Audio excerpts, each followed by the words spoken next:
नमस्ते बच्चों, किशोरी क्लासेज में आपका स्वागत है। मैं शिप्रा श्रीवास्तव आज आप लोग को पढ़ाने जा रही हूँ नौतरंग हिंदी व्याकरण कक्षा 5 और पाठ का नाम है हमारा भाषा और व्याकरण। भाषा और व्याकरण को अंग्रेजी में हम लैंग्वेज एंड ग्रामर बोलते हैं। तो चलिए बच्चों, हम पढ़ना स्टार्ट करते हैं।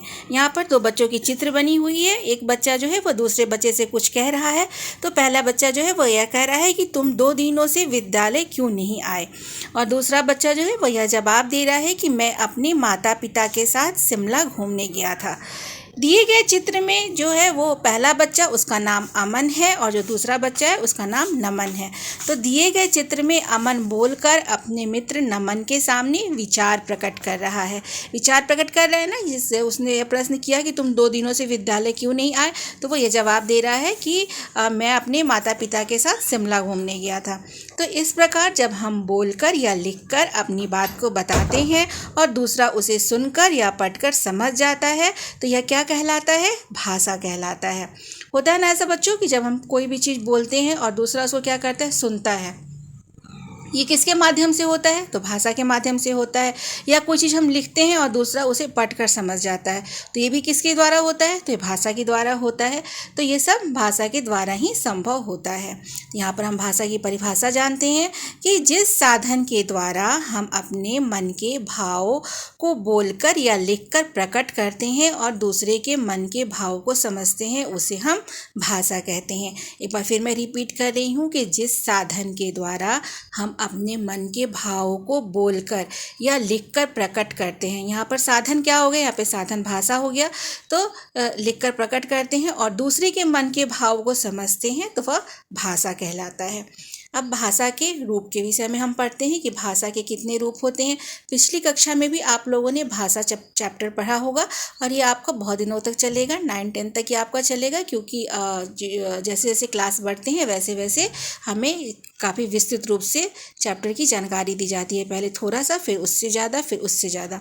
तो अभी आप लोग भाषा के रूप के बारे में पढ़िए कि भाषा की कितने रूप होते हैं। तो भाषा के 2 रूप होते हैं। पहला हो गया आपका मौखिक भाषा और दूसरा हो गया आपका लिखित भाषा। अब हम देखते हैं कि मौखिक भाषा किसे कहते हैं। जब हम अपने विचारों को बोलकर दूसरों को समझाते हैं और दूसरे के विचारों को सुनकर समझते हैं, तो भाषा के इस रूप को हम मौखिक भाषा कहते हैं। ध्यान दीजिएगा इसको आप लोग कि जब हम अपने विचारों को बोलकर दूसरों को समझाते हैं, जब हम कोई चीज़ बोलते हैं और दूसरा उसे क्या करता है? समझता है, और दूसरे के विचारों को वो क्या करता है? सुनकर समझने लगता है, तो भाषा का यह रूप क्या कहलाता है? मौखिक भाषा कहलाता है। जैसे दिए गए चित्र में एक चित्र बनी हुई है जिसमें आदित्य और आभा बोलकर और सुनकर आपस में अपने विचारों को प्रकट कर रहे हैं। यानी इसमें एक आदमी बोलेगा और दूसरा सुनकर उसको समझेगा, फिर वो जवाब देगा। दूसरा है आपका लिखित भाषा। लिखित भाषा जब भाषा को लिखकर या पढ़कर प्रयोग में लाया जाता है, तो भाषा का यह रूप लिखित भाषा कहलाता है। लिखित भाषा किसे कहते हैं बच्चों? तो जब हम भाषा को लिखकर या पढ़कर प्रयोग में लाते हैं, तो वह भाषा का लिखित रूप कहलाता है। जैसे दिए गए चित्र में मामा जी प्रांजल के द्वारा लिखे गए पत्र को पढ़कर उनके विचारों को समझ रहे हैं। जैसे यहाँ पर एक चित्र बनी हुई है, एक छोटा बच्चा है, वो प्रांजल उसका नाम है, उधर पे मामा जी हैं, इसने क्या किया कि पत्र लिखा है अपने मामा जी को। तो यह लिखित भाषा हो गई और मामा उस पत्र को पढ़ रहे हैं, पढ़कर समझ रहे हैं, तो ये आपकी लिखित भाषा का उदाहरण हो गया। अब आगे बढ़ते हैं। आगे जो है बोली के बारे में लिखा गया है। तो बोली किसे कहते हैं? इसको सबसे पहले हम लोग जानते हैं कि जो भाषा का मौखिक रूप होता है वो क्या कहलाता है बच्चों? बोली कहलाता है। जो भी भाषा का मौखिक रूप होता है वह बोली कहलाता है। भाषा का यह रूप क्षेत्रीय स्तर पर बोला जाता है। क्षेत्रीय स्तर में का अर्थ हो गया कि जैसे जिस क्षेत्र के हम रहने वाले होते हैं, हर क्षेत्र की अपनी अपनी भाषा होती है। जैसे कि आप देखेंगे कि कोई अगर असम में रहने वाला है तो उसकी असामी बोली हो गई। कोई अगर बिहार का रहने वाला है कि तो उसकी भोजपुरी मगही मैथिली हो गई। कोई राजस्थान का रहने वाला है तो उसकी बोली राजस्थानी हो गई। तो इस तरह से क्या होती है? हमारी क्षेत्रीय बोली होती है। जिस हम क्षेत्र के होते हैं उस क्षेत्र की हमें बोली आती है, हम उस बोली को जानते हैं। तो बोली जो है यह भाषा के क्षेत्रीय स्तर पर बोला जाता है। इसमें साहित्य की रचना नहीं की जाती।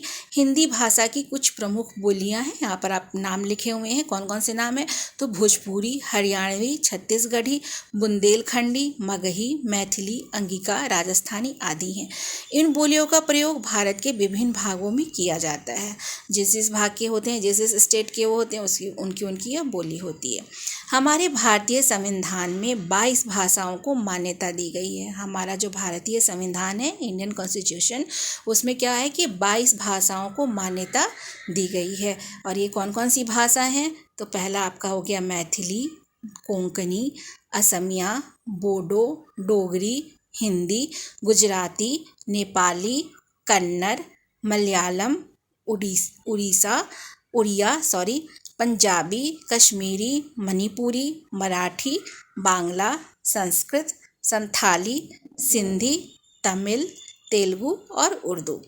अब यहाँ पर विशेष कुछ लिखा हुआ है, ठीक, क्या लिखा हुआ है कि 14 सितंबर 1949 को भारतीय संविधान में हिंदी भाषा को राष्ट्रभाषा बनाने का निर्णय किया गया था। तो आप लोग जानते हैं कि हिंदी दिवस मनाई जाती है, कब मनाई जाती है, 14 सितंबर को मनाई जाती है, ये तो आप लोग को पता ही है। और 1949 में इसको क्या किया गया था, भारतीय संविधान के द्वारा इसे राष्ट्रभाषा बनाने का निर्णय लिया गया था। तो इसको आप लोग को याद करके रखना है। अब इसके आगे आपकी जो आती है बारी, वो है लिपि की।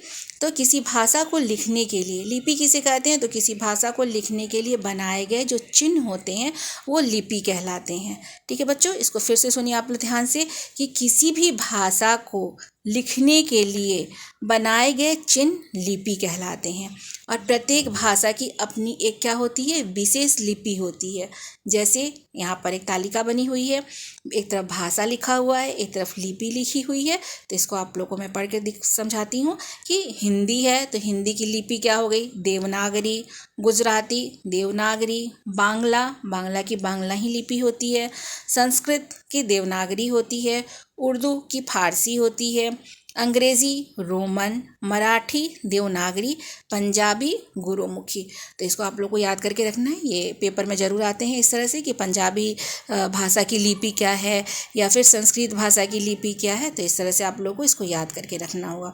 अब यहाँ देखिए बच्चों कि यहाँ आप लोगों को बताया जा रहा है कि व्याकरण जो हमारा सब्जेक्ट है, कि व्याकरण किसे कहा जाता है, व्याकरण क्या है। तो हम जिस भाषा को लिखते, पढ़ते, बोलते या सुनते हैं वह शुद्ध है कि नहीं, हमें इसका पता किसके द्वारा चलता है, तो व्याकरण के द्वारा पता चलता है। जब हम कोई भी चीज़ लिखते हैं, पढ़ते हैं, बोलते हैं या सुनते हैं तो क्या होता है कि वो शुद्ध है कि नहीं, तो इसका पता हमें कैसे पता चलेगा, तो इसका पता हमें व्याकरण के द्वारा चलता है। व्याकरण द्वारा ही भाषा का शुद्ध रूप प्रस्तुत होता है। यानी जो व्याकरण जो है वह भाषा का क्या होता है, शुद्ध रूप होता है। व्याकरण वह एक शास्त्र है जिसमें भाषा के संबंध में अनेक नियम होते हैं। व्याकरण एक बच्चों शास्त्र है जिसमें भाषा के संबंध में अनेक नियम होते हैं कि कोई चीज़ कैसे लिखना है, कैसे बोलना है, कैसे सुनना है, कैसे लिखना है। तो इस सब के लिए क्या है, एक नियम बने हुए हैं। तो इन नियमों का जो पालन किया जाता है वो व्याकरण के अंतर्गत किया जाता है। जैसे इन नियमों के पालन एवं प्रयोग से ही भाषा को शुद्ध रूप में लिखा और बोला जा सकता है। अतः किसी भी भाषा का शुद्ध ज्ञान के लिए उसके व्याकरण का ज्ञान होना क्या है, जरूरी है। कोई भी भाषा है उसके शुद्ध ज्ञान के लिए हमें उसके व्याकरण का ज्ञान होना चाहिए। जैसे हम लोग इंग्लिश बोलते हैं या इंग्लिश पढ़ते हैं तो उसके लिए हमें क्या होता है, इंग्लिश ग्रामर की जानकारी होनी जरूरी है ना। उसी प्रकार संस्कृत में भी है, उसी प्रकार हिंदी में भी है। तो और भी जो भी भाषाएं हैं तो उनके शुद्ध ज्ञान के लिए हमें उनके व्याकरण का ज्ञान होना जरूरी है। अब देखिए यहाँ पे कुछ शुद्ध और अशुद्ध वाक्य लिखे हुए हैं। जैसे एक बच्ची यहाँ पे नाच रही है तो लिखा है वह अशुद्ध में क्या है कि निशा नाच रहा है। तो निशा नाच रहा है, अब निशा क्या है, एक लड़की है और यहाँ पे क्या प्रयोग हो रहा है, नाच तो जरूर रही है वो, लेकिन मुद्रा उसकी नाचने की है, लेकिन अशुद्ध लिखा हुआ है कि नाच रहा है। लड़की के लिए स्त्रीलिंग के लिए हम क्या करते हैं, रही है का प्रयोग करते हैं। तो शुद्ध इसका हो गया निशा नाच रही है। उसी प्रकार दूसरे चित्र में यह है कि कबूतर है जो दाना चुग रही है। तो अशुद्ध लिखा हुआ है कि कबूतर दाना चुग रही है। तो यहाँ पे कबूतर दाना चुग रही है नहीं होगा, कबूतर दाना चुग रहा है। फिर तीसरा जो लाइन है, तीसरा जो चित्र है वो है आपको कि एक विद्यालय का चित्र है, उसमें बच्चे फुटबॉल खेल रहे हैं। तो अशुद्ध है कि सभी विद्यार्थी फुटबॉल खेल रही है। अब सभी विद्यार्थी फुटबॉल खेल रही है, सुनने में भी अटपटा लग रहा है, शुद्ध भी नहीं है। तो इसका शुद्ध रूप क्या होगा कि सभी विद्यार्थी फुटबॉल खेल रहे हैं। तो इस प्रकार यह हो गया। अब आ गया हमारा आगे कि व्याकरण के अंग, यानी व्याकरण के पाठ। एक देखिए गमला के अंदर आपको उसको वर्णित किया गया है। गमले को व्याकरण का रूप दिया गया है और उसके 3 पार्ट बनाए गए हैं, वर्ण, शब्द और वाक्य। इस तरह से आपको समझाया गया है। तो व्याकरण के अंग आपको समझने हैं कि व्याकरण के 3 अंग होते हैं। पहला हो गया वर्ण विचार, दूसरा हो गया शब्द विचार और तीसरा हो गया वाक्य विचार। अब हम जानते हैं कि करके कि वर्ण विचार किसे कहते हैं, शब्द विचार किसे कहते हैं और वाक्य विचार किसे कहते हैं। वर्ण विचार क्या है बच्चों? वर्ण विचार, इसके अंतर्गत वर्ण और उसके भेद आदि पर विचार किया जाता है। आगे का आपका जो चैप्टर आएगा बच्चों वो वर्ण आएगा, वर्ण के बाद शब्द आएगा और शब्द के बाद वाक्य आएगा। पहले वर्ण में स्वर और व्यंजन हो गए, जैसे अ आ इ ई क ख ग घ अंग। तो ये क्या हो गए आपके वर्ण हो गए। उसके बाद उससे क्या बना, शब्द बना, राम आम श्याम सीता खाना जाना, तो ये शब्द हो गए। और शब्द के बाद क्या बनता है, वाक्य बनता है कि हम विद्यालय जा रहे हैं, मोहन गाना गा रहा है, तो क्या हो गए, वाक्य हो गए। तो आपका आगे का चैप्टर यही सब होगा, क्योंकि ये तीनों क्या हैं, व्याकरण के अंग हैं। तो इनको अलग अलग तरीके से अलग अलग चैप्टर के रूप में आपको पढ़ाया जाएगा, समझाया जाएगा। तो वर्ण विचार आप लोग समझ गए। दूसरा हो गया आपका शब्द विचार, इसके अंतर्गत शब्द, उनके भेद और उनकी उत्पत्ति आदि पर विचार किया जाता है। और तीसरा हो गया आपका वाक्य विचार, इसके अंतर्गत वाक्य, उनके भेद तथा रचना आदि पर विचार किया जाता है। तो ये आपका चैप्टर आज कंप्लीट हो गया बच्चों। तो आप लोगों को मेरे साथ पढ़ना कैसा लगा? अगर आप लोगों को मेरी वीडियो अच्छी लगी, मेरे पढ़ाने का तरीका अगर आप लोगों को अच्छा लगा, तो मेरी वीडियो को लाइक करिए, शेयर करिए, सब्सक्राइब करिए। धन्यवाद बच्चों।